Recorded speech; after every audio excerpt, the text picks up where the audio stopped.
내가 사랑하는 책 14번째 이야기, 장재용 목사입니다. 오늘 여러분들께 소개해드리고 싶은 책은 바로 이 책입니다. 하루 15분 책 읽어주기의 힘이라는 책인데요. 제목을 보시면 아시겠지만 이 책은 신앙에 관련된 서적은 아닙니다. 이 책은 어린 자녀들을 두고 계신 부모님을 위한 책입니다. 또 아이들을 위해서 준비된 책이다라고 하니까 또 육아에 대한 책이라서 엄마들이 또 읽어야 되는 책인가 이렇게 생각하실 수 있는데, 이 책은 어머님들도 읽으면 너무나도 좋겠지만 아이와 함께하는 시간이 생각보다 상대적으로 적은 아버님들이 읽으면 좋은 책이다라고 저는 생각을 합니다. 잠시 책에 대해 소개를 하면은 저자는 짐 트렐리즈입니다. 어린 시절 짐 트렐리즈는 본인의 아빠죠. 책을 많이 읽어줬다라고 합니다. 그래서 아빠가 본인에게 책을 읽어줬던 그 느낌, 그것이 감동이 되어서 본인도 자신의 자녀들에게 책을 많이 읽어줬다라고 합니다. 그러던 어느 날 학교에 책 읽어주기 봉사를 하러 갔는데 아이들이 생각보다 책을 많이 안 읽는다라는 것을 알게 되었고, 그 이유가 무엇인가 라고 이렇게 따져보니까 아이에게 있지 않고 부모와 교사에게 그 이유가 있다라는 것을 알게 되었다라고 합니다. 그래서 어떻게 하면 아이들이 책에 흥미를 갖고 책을 읽을 수 있을까에 대해서 고민하다가 본인이 사비를 털어서 이 책을 출판하게 되었다라고 합니다. 그렇게 출판된 이 책은 지금은 7번째 개정판으로 출판될 만큼 미국뿐만 아니라 영국과 호주, 그리고 인도, 중국, 그리고 일본에게까지 책 읽어주기 붐을 일으킨 밀리언셀러가 되었습니다. 자, 그러면 저자 짐 트렐리즈가 이 책을 통해서 말하고 싶은 것은 무엇이었을까요? 저자가 이 책을 통해서 부모님들에게 알려주고 싶은 것은 아이들에게 책을 많이 읽게 해라 라고 하는 것이 아니었습니다. 저자가 부모와 교사들 그리고 성인들에게 알려주고 싶었던 것은 바로 어른들이 아이들에게 책을 많이 읽어주라 였습니다. 그렇다면 저자는 왜 책을 아이들에게 많이 읽어줘야 한다라고 하였을까요? 사람의 뇌 속에는 단어를 넣는 방법이 크게 두 가지가 있다라고 합니다. 첫 번째는 눈을 통해서 그 단어가 들어가고, 두 번째는 귀를 통해서 그 단어가 들어간다고 합니다. 하지만 아이가 태어나서 눈으로 책을 읽기까지는 몇 년이 걸릴까요? 저희 딸이 지금 한국 나이로 4살인데 아직까지 눈을 통해서 단어를 읽지는 못하는 것 같습니다. 그냥 숫자 정도만 조금 읽는 것 뿐이지 눈으로 아직 단어를 읽지 못해요. 그렇기 때문에 아이들이 눈을 통해서 단어를 읽으려면은 최소 5년에서 길게는 7년, 8년 정도 걸릴 거다라고 생각을 합니다. 그렇기 때문에 생각과 두뇌 훈련을 하기에 가장 빠른 길은 이 눈보다 바로 귀로 듣는 것입니다. 우리가 귀를 통해서 들려주는 소리는 아이들의 머릿속으로 들어가서 뇌 속으로 들어가서 그 생각의 집을 세우게 되는데, 그 뇌 속에 들어간 그것은 바로 그 뇌 속에 튼튼한 기초로 들어가게 됩니다. 그리고 귀를 통해서 들은 이 기초들은 나중에 아이가 글을 배웠을 때, 눈을 통해서 글을 보게 될 때 이해하기 쉽도록 아주 큰 도움이 됩니다. 그러니까 무슨 소린가? 아이들이 글자를 익히기 전에 아이들에게 책을 많이 읽어줌으로써 아이들이 글자를 익혔을 때 아이들이 그 글자를 쉽게 이해할 수 있도록 탄탄하게 많이 읽어줌으로써 기초를 세워야 한다라는 것입니다. 자, 우리가 아이들에게 책을 읽어줄 때에 그 장점에 대해서 또 저자는 몇 가지를 이야기를 하고 있는데, 그 첫 번째, 그것은 바로 우리가 책을 읽어줘야 되는 이유 중에서 가장 큰 첫 번째는 아이가 책을 읽어줬을 때 책을 즐긴다라는 것입니다. 이것은 저도 너무나도 공감을 합니다. 왜냐? 저희 딸이 아직 뭐 1살 조금 넘고 그때였어. 1살 조금 넘어서였을 텐데 아이가 옆에 있을 때 책을 펴서 책을 읽어주니까 무슨 소린지도 아마 모를 것 같은데 하나하나 짚어가면서 읽어주니까 그렇게 좋아하는 거예요.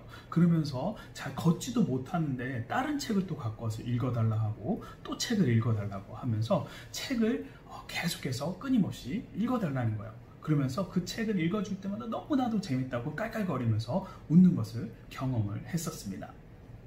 두 번째, 우리가 책을 읽어줬을 때 좋은 장점은 바로 아이들에게 많은 배경 지식이 생긴다라는 것입니다. 아이들이 책을 보면 주변의 환경에 대해서는 그 책에 많이 쓰여 있진 않아요. 그냥 바로 에피소드로 바로 들어가죠, 아이들 책은. 그런데 부모님들이 어떻습니까? 아이들 책을 바로 읽어주면 좋지만 그 책이 시작되는 그 주변 배경이라든가 나라가 어떻다라든가 그리고 이곳에 나오는 동물들은 무엇이고 이 동물은 어떻게 뛰어다니고 그 다음에 곤충은 다리가 6개다라는 이러한 정보들, 그 다음에 배경 지식들을 부모님이 이야기해 주면은 아이들은 다음에 잊지 않고 기억을 하고 있다라는 거예요. 물론 글로 보면은 그게 7살, 8살이 돼야 아이들에게 들어온 지식인데 아이들이 3살, 4살 때 부모가 이야기해 줌으로써 그것이 아이들의 배경 지식으로 이미 갖고 있다라는 것이죠. 그러면서 그렇게 갖고 된 배경 지식들은 아이들의 어휘까지도 늘려준다라고 저자는 이야기합니다. 글씨를 읽게 되었을 때 시작되는 어휘력, 7, 8살부터 어휘가 시작되는 것보다 2살, 3살 때부터 아이들이 부모로서 들음으로써 생겨난 어휘력은 5년이라는 그 차이, 7년이라는 그 차이, 어마어마하게 차이가 날 것입니다. 마지막으로 아이들에게 책을 읽어주면은 독서의 모습을 아이들이 어렸을 때부터 배워가면서 책은 이렇게 읽는 거구나 라고 하면서 책에 대한 흥미가 사라지지 않는다라고 저자는 이야기합니다. 자, 이렇게 책을 읽어주는 것이 좋다라는 것을 알게 되었을 때 저자에게 많은 사람들이 질문을 했다고 해요. 가장 많이 한 질문은 바로 그럼 책을 읽어주는 게 좋은 것은 알겠는데 언제부터 아이들에게 책을 읽어줘야 합니까? 라고 묻더라고 이야기합니다. 이렇게 물었을 때 저자는 다시 되물었다고 합니다. 뭐라고 되물었는가? 여러분은 아이들에게 언제부터 말을 거셨나요? 라고 물었다고 합니다. 여러분, 보통 아이들에게 언제부터 말을 거시나요? 빠르면 아마 임신한 것을 알고 나자마자 엑스레이로 사진상으로 잘 구분도 되지 않는 그 엑스레이를 보고 아이에게 엄마의 배에다 대고 이야기를 많이 하지 않습니까? 그러면서 사랑한다, 너는 우리의 축복이야, 선물이야 라고 하면서 좀 유별난 아빠들은 아직 배도 나오지도 않았는데 태명 지어가지고 이름을 부르기도 하고 배에다 손을 얹고 기도도 해주고 이런 부모님들이 많이 있죠. 자, 언제부터 책을 읽어줘야 하느냐라는 그 질문에 저자가 이렇게 대답을 합니다. 아이에게 말을 걸던 그 시기부터 책도 읽어줘야 한다라고 합니다. 왜 그런가? 아이의 그 생후 6개월간은 부모의 목소리와 그리고 그림책을 이해하는 시기가 아니라 익숙하게 하는 시기이기 때문에 그때 당시 아이들에게 목소리를 들려주면은 목소리를 들려주고 책을 읽어주면은 아이가 부모의 말에 귀를 기울이기를 조금 더 쉽게 한다는 거예요. 빨리 캐치를 한다는 거죠. 그래서 아이를 갖게 된 그 시점부터 아이들에게 책을 읽어주고 부모의 목소리를 들려주었을 때 나중에 아이가 부모가 책을 읽어줄 때 더욱더 편안하게 쉽게 책을 캐치를 한다라는 거죠. 그 내용을. 자, 그렇다면은 아이가 언제부터 책을 읽어줘야 되느냐에 대한 질문이 있다라면은 그 다음으로 많이 한 질문이 있는데 그것은 바로 이건 저도 궁금했어요. 언제까지 아이에게 책을 읽어줘야 되는가? 언제까지 읽어줘야 되는가? 저자는 아이에게 저자는 이 질문에 이렇게 대답을 합니다. 책을 전혀 읽어주지 않는 것과 맞먹는 것이 일찍 책 읽기를 끝내는 거다라고 저자는 이야기를 합니다. 일반적으로 아이가 자랄수록 그러면서 아이가 글을 읽기 시작하면은 집이나 그리고 학교에서는 책을 읽어주는 횟수가 점점 줄어들게 됩니다. 그러면서 왜 그 책을 그만 읽어주세요 라고 하면서 부모에게 물어보면은 이제 뭐 한 10살 정도 되면은 아이가 이제 글씨를 다 아니까 더 이상 우리가 부모가 읽어주지 않아도 되지 않잖아요 라고 이야기를 합니다.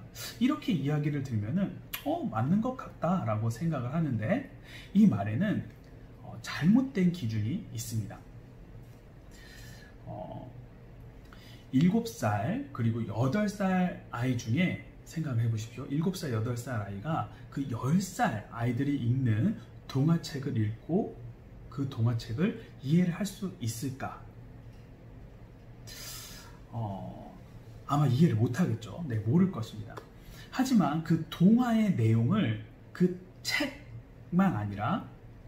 책이 아니라 연극으로 아이들이 8살짜리 아이가 그 10살짜리의 그 책을 연극으로 본다라고 하면은 어떨까요? 8살짜리 아이가 10살짜리가 보는 그 책을 연극으로 본다.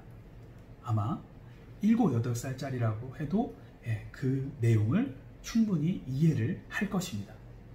그래서 그런지 모르겠는데 아이돌용 인형극을 보면은 그 인형극의 대상을 초등학생용 또는 8살에서 10살이라는 저학년용이라고 써놓습니까? 왜 그런가? 대본만을 본다면은 아이들이 이해하기가 너무나도 어렵지만, 감정을 실어서 대사를 읽어가면서 그리고 연기까지 추가가 되면은 그 아이들이 비록 나이가 어리지만 그것을 이해할 수 있기 때문이죠.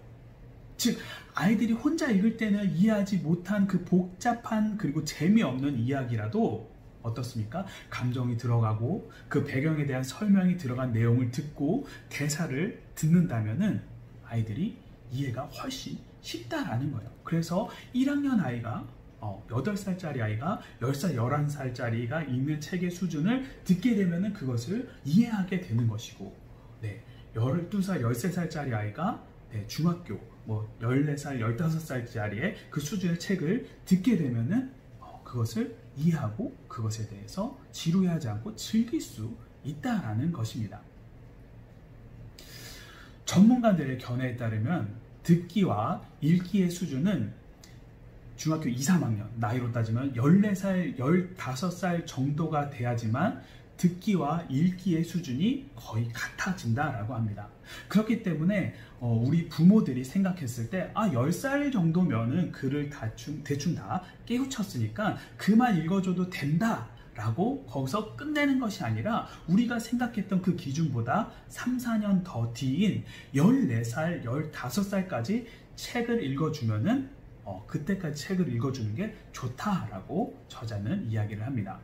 물론 이 14살, 15살짜리 애들한테 10살짜리 아이들이 읽는 그런 동화책을 읽어주는 것이 아니라 그때에는 어른들이 읽는 컬럼이라든가 아니면 수필집이라든가 시집 이런 것을 읽어주고 내가 느꼈을 땐 이렇게 느꼈는데 너는 어떤 것을 느꼈느냐 라고 하면서 아이들에게 흥미를 유발하고 함께 나누는 시간을 갖는 것이 더 좋겠죠. 자, 이제 마지막으로 우리가 책을 읽어줄 때 해야 할 것과 하지 말아야 할 것이 무엇인가를 한번 생각을 해보면 좋을 것 같습니다. 먼저 이 책에서 해야 할 것을 몇 가지를 상당히 많이 써 있어요, 책에는. 근데 그 중에서 기억에 남는 거 그리고 포인트가 될 만한 것을 몇 가지를 골라봤는데, 그 중에서 첫 번째는 바로 가능한 한 어렸을 때부터, 아까도 말씀드렸죠. 어렸을 때부터 읽어주고, 그 다음에 읽어줄 때 그 시간을, 일정 시간을 정해서 읽어주고, 그리고 습관 들이는 것은 어렵기 때문에, 한 번에 습관이 들지 않기 때문에 그것을 엄마들이, 아빠들이, 부모님들이 꾸준히 그걸 계속해서 이어나가야 된다라고 합니다. 그러면서 맨 처음에 그림책을 읽어주겠죠. 그림책 같은 걸 읽어줄 때에는 이 그림책에 나오는 이 그림을 가리키면서 이것이 무슨 내용일까? 라고 아이들한테 먼저 내용을 이야기하기 전에 이 그림을 가르치면서 이것이 무엇이 담겨 있을까? 라고 하면서 아이들에게 흥미를 계속해서 유발을 하는 게 좋다라고 이야기를 합니다. 그러면서 그 뒤에 이어지는 것이 하지 말아야 될 것이 있는데, 저는 해야 될 것보다 솔직히 이 하지 말아야 될 게 무엇인가, 이게 너무나도 저는 궁금했어요. 그래서 하지 말아야 될 것을 읽고 나서 깨달은 건 뭐냐, 제가 하지 말아야 될 걸 참 많이 하고 있다는 것을 제가 알게 되었습니다.